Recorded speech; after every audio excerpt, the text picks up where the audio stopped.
Okay, here's another backyard drill.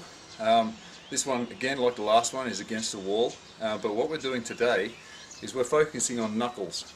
Okay, not to be confused with pokies.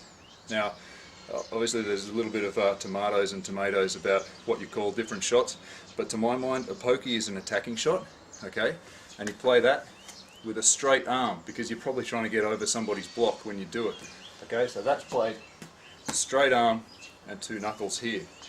The knuckle shot is more defensive.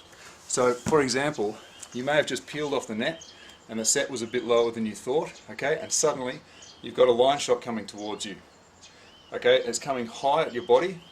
Maybe it's too slow to play a high defense, so you can't set it. So you've got to get your knuckles out to make sure that you make a legal play and that you can control the ball. Okay, a very good friend of mine told me that I think he thinks of himself as Wolverine.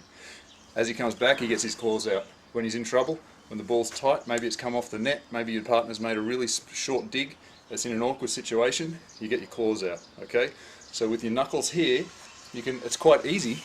Okay, the ball's really close. Pull out your knuckle, and suddenly you can play the ball. Okay, so to start this exercise, the first thing, okay, is just to practice that a little bit. Get used to this feeling. But that's not very game realistic. What we want to do next is get it into a situation that is similar to what would happen in a game, and that's where the wall comes in. Okay, so what I'm going to do to start with is hit the ball against the wall. When it comes back, I'm going to play a knuckle, control it, and catch it.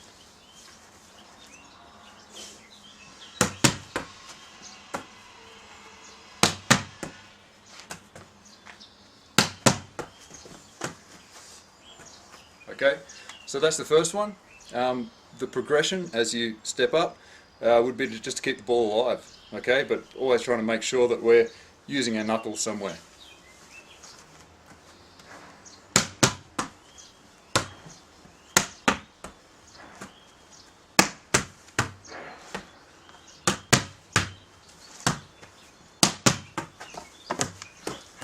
Okay, so the knuckles is a really useful tool in a game. When you're in an awkward situation, you get your claws out and you can make a legal play at the ball, you know, without tying yourself in knots trying to make a dig or making a bad set. So the knuckle, definitely worth practicing. We'll see you in the next training drill.